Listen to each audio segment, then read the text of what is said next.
Functions is a concept that a lot of people struggle to understand. There's a lot of things involved. The biggest issue I see are with function notation, and so I'm going to focus on that. So here's the definition of a function. A function f.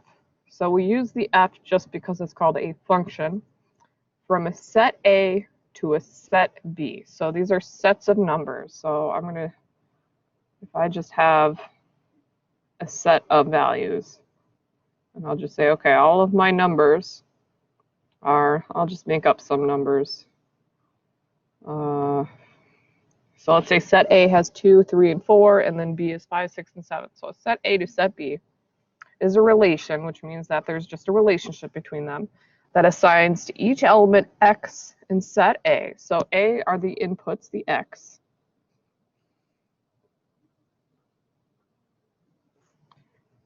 So it assigns to each element x in the set A exactly one element y in the set B. So B is the outputs, which are the y's. So a function is a relationship between x and y. It's basically like an equation is a relationship between x and y.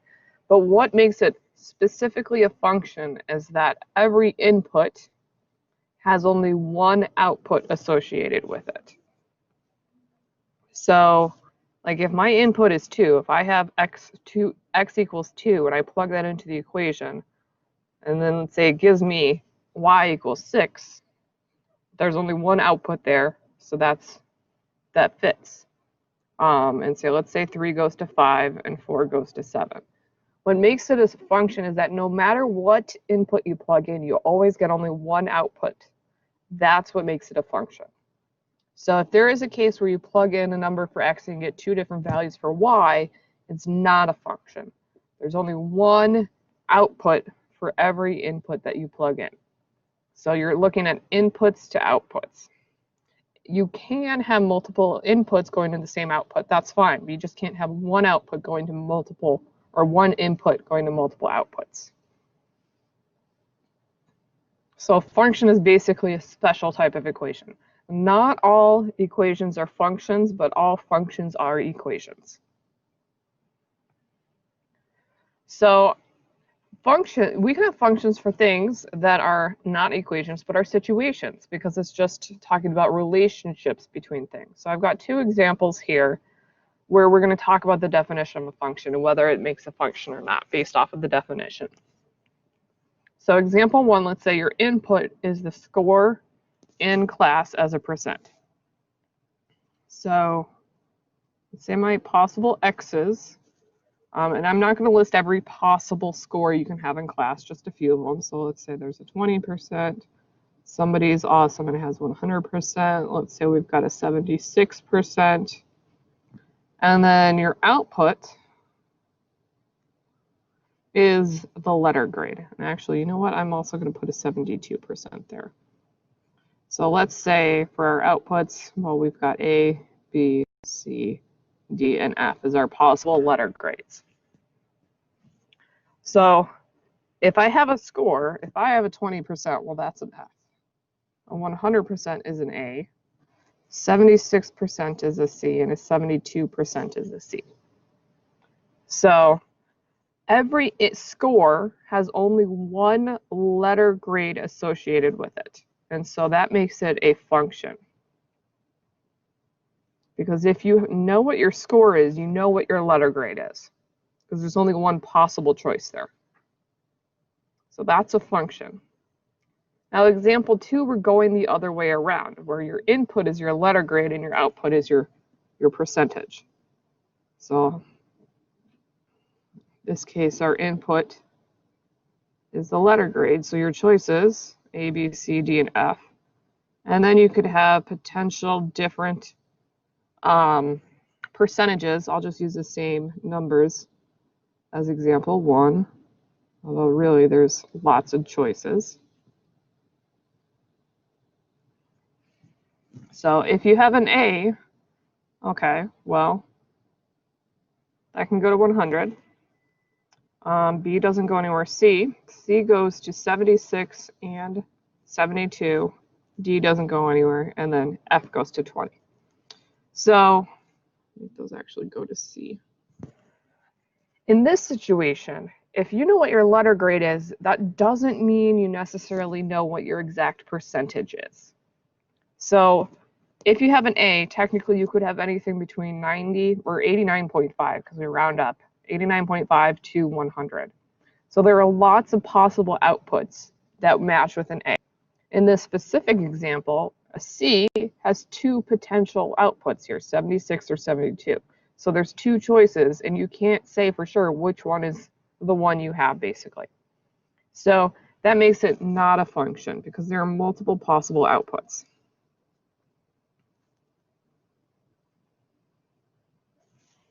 Some relationships are functions in both directions, and that's special, and that's something called one-to-one, but not all relationships are. So this is one where it's not a function in both directions. It's only a function if you have a score and you go to the letter grade. You can't use your letter grade to predict what your exact score is. So a function is, the concept of a function is a lot about your inputs and your outputs, what the relationship is, and whether you can get an answer from an input, basically. Is there a specific answer you can get out?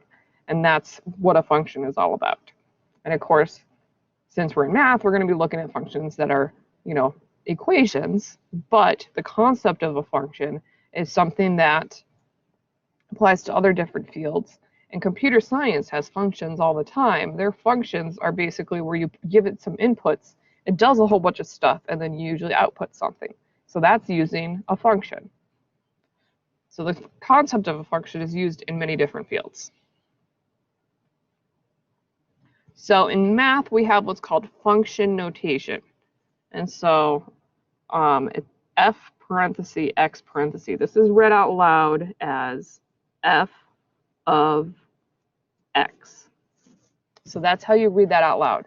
This is not f times x. This is special notation.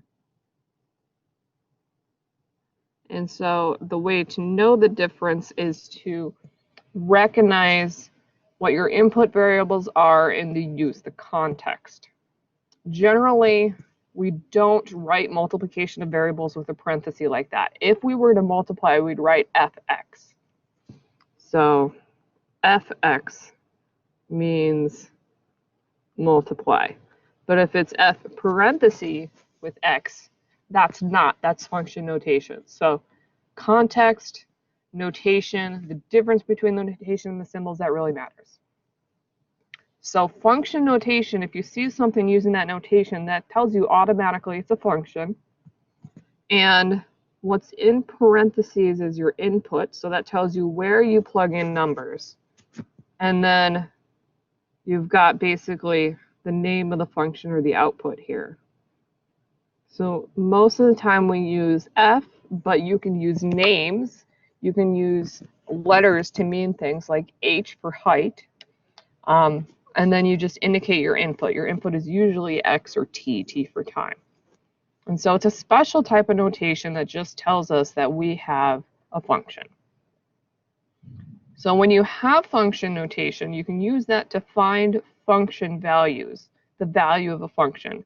And that is basically means finding the y value, or finding y. So you will be given an input, an x, and you're finding what the output is associated with it.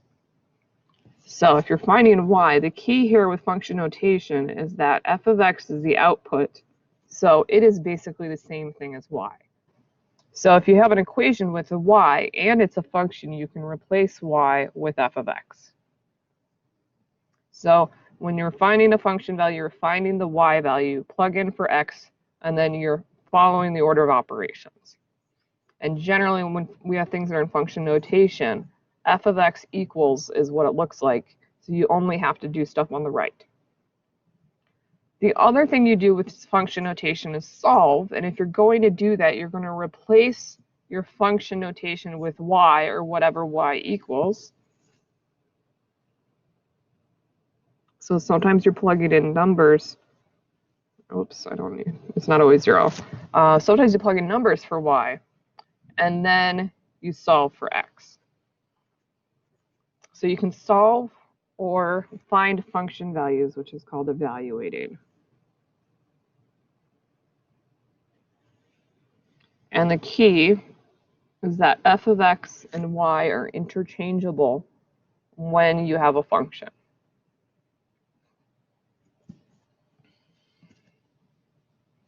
So example 1 here, this is something similar to what you would do in problem 1 on the assignment, where you are evaluating a function. You're plugging in things, and those things may not be numbers. You may be replacing them with variables.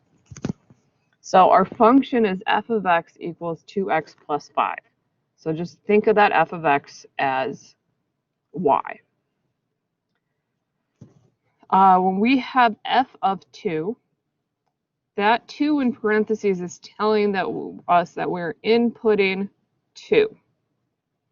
And that function notation tells us x is the input. So that means you are replacing x with 2. So this happens on both sides. You replace both sides of that equation with, 2 for x. I'm going to just kind of highlight that so you can see. So everywhere you see x, you replace it with 2. And then you evaluate only the right side with function notation, because it's not f times 2. It's function notation. So don't touch that left side if you're evaluating. We only simplify the right. So 2 times 2 is 4. So we have 4 plus 5, and that gives us 9. So f of 2 equals 9. And that is giving us an ordered pair, because it's telling us our input, our x is 2, and our output is 9. So an alternate way is to write it as an ordered pair. We use function notation because if somebody just said x equals 2 and you're evaluating, you're finding y, you would get an answer of y equals 9.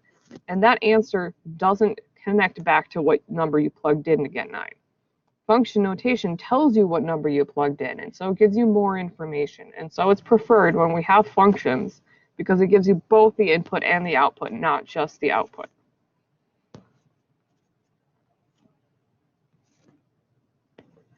Now, the one in the middle here, the example in the middle is f of a. So again, that's telling us our input is a.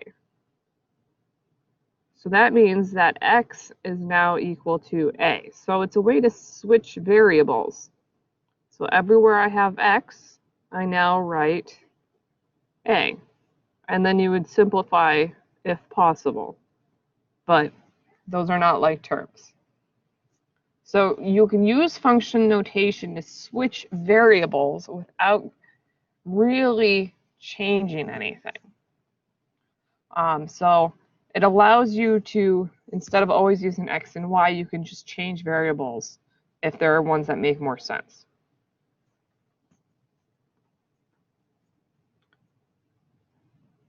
Now the third one over here, we have t minus 1 is our input. So that means that's the entire input. So x is equal to t minus 1. So everywhere I see x, I'm going to replace it with t minus 1.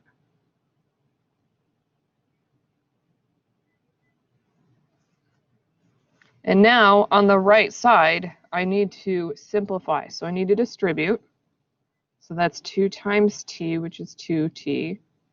And then 2 times negative 1 is negative 2. So I have 2t minus 2 plus 5. And then negative 2 plus 5, that's 3. So f of t minus 1 is 2t plus 3. Now the purpose you might want to do that, you might want to plug in something instead of x, but plug in an expression like t minus 1 might be if you're changing, if you're doing, like, let's say you have an equation and it is in metric and you need to convert it to US units. if you know the relationship between the metric unit and the US unit, you can use that relationship to plug in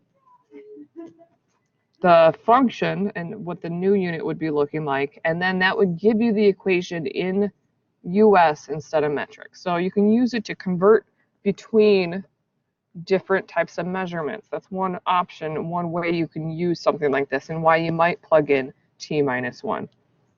Like, let's say I have something that's measured in, let's see, what do I know? I know, I think 1 inch is 2 point, well, I know that, let's see, I'm trying to think of a good conversion that I know. I think an ounce is 28 grams. So let's say you have something measured in ounces. If you want to convert it to grams, then 1 gram is 1 over 28 ounces. So you would plug in for ounces 1 over 28 and then maybe G for grams. And that would be allowing you to convert your equation from something with ounces to something with grams. So that is an option, and one of the reasons why we use function notation is we can do that sort of conversion without having to write a whole new equation. You're just plugging things in, and you can see what the relationship is with what you plugged in. So moving on to example 2. So this is another one where we're evaluating, and here we have a piecewise function. So I wanted to show what happens if you have a piecewise function, because you're plugging in for x, but you need to figure out which one of the two you plug it into. So the first one we have f of negative 2. So x is negative 2. So if we look at our piecewise, if x is less than negative 1, you use negative 3x minus 3. If x is greater than or equal to negative 1, you use the other equation. So this is sort of like an if-else situation. If this, then do this, otherwise do this. So that's something that you might see in computer programming. Often you write programs where you have a function and you're given an input, and then you perform different things based off of what that input is. So this is an example of the kind of thinking that you would have to do in computer programming. So x is equal to negative 2, and that is less than negative 1. So we need to use the top equation, the negative 3 minus 3. So when I show my work for this, I pretend that I just have that top equation, because that's what's relevant. That's the one I look at because my x is less than negative 1. So now I need to follow order of operations. So negative 3 times negative 2 is 6. So I have 6 minus 3, which is 3. So f of negative 2 is equal to 3. Third one, or the one in the middle, we have f of negative 1. So our two choices are x is less than negative 1 or x is greater than or equal to negative 1. So since x is equal to negative 1, we want to use the bottom equation there because that's where we fall into. So f of negative 1 is negative 1 squared, and you have to use parentheses there when you plug in negatives so that you square correctly. And then plus 2 times negative 1 and minus 1. So I'm only evaluating the right. So negative 1 squared is 1. 2 times negative 1 is negative 2, and then minus 1. Then 1 minus 2 minus 1 gives us negative 2. So f of negative 1 is negative 2.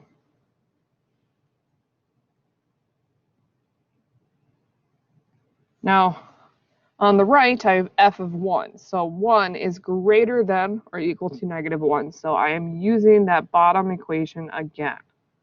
So f of 1 is 1 squared plus 2 times 1 minus 1. And I'm only working on the right side. So 1 squared is 1, 2 times 1 is 2, minus 1, 1 plus 2 minus 1 is 2. So I got f of 1 equals 2. So when we're evaluating, all we're doing is plugging in for x and then working the order of operations. The important part is knowing the notation and that you don't do anything on the left. You're not dividing by anything because it's not multiplication.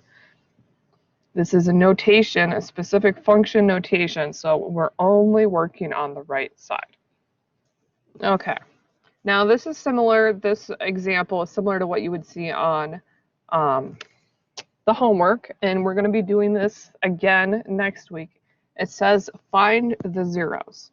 So we have talked about zeros. So zeros are the x-intercepts.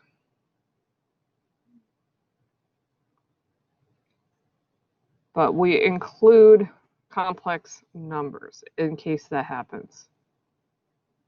So if you get anything imaginary, then it's still a zero. It's not an intercept, but it is a zero. So x-intercepts are where y is equal to 0, which in this case, because we're using function notation, that's where f of x is equal to 0. So if you see anything saying find the zeros or find where f of x equals 0, you're finding zeros or x-intercepts. So f of x equals 0 means that you're replacing f of x with 0. So you are solving for x, because the zeros are always x values. So if I subtract 4x from both sides here, I get negative 4x equals 6. And then I'm solving for x. I get x equals negative 6 over 4, which I need to reduce.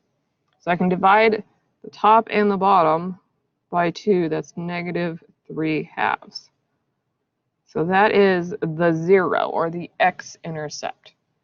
So when it says find the zeros, you're basically setting your equation equal to 0. You're setting the function equal to 0. So the f of x part is not the important part. It's what it's equal to that's important. Second example here, I have a quadratic, x squared minus 6x minus 16. So f of x is just the y value. What we care about are the x's. We're finding the zeros, so we're setting f of x equal to 0. You're setting your equation equal to 0. So now we're solving a quadratic equation, which is using the techniques from 1.4. So I believe this is one that factors. So I have x times x. And let's see, 8 times 2 gets me 16. If I have a negative 8, positive 2, that's negative 16. Negative 8, positive 2 gets me negative 6. So that's going to be what it factors to. Those multiply to negative 16, add to negative 6. So now I set each factor equal to 0.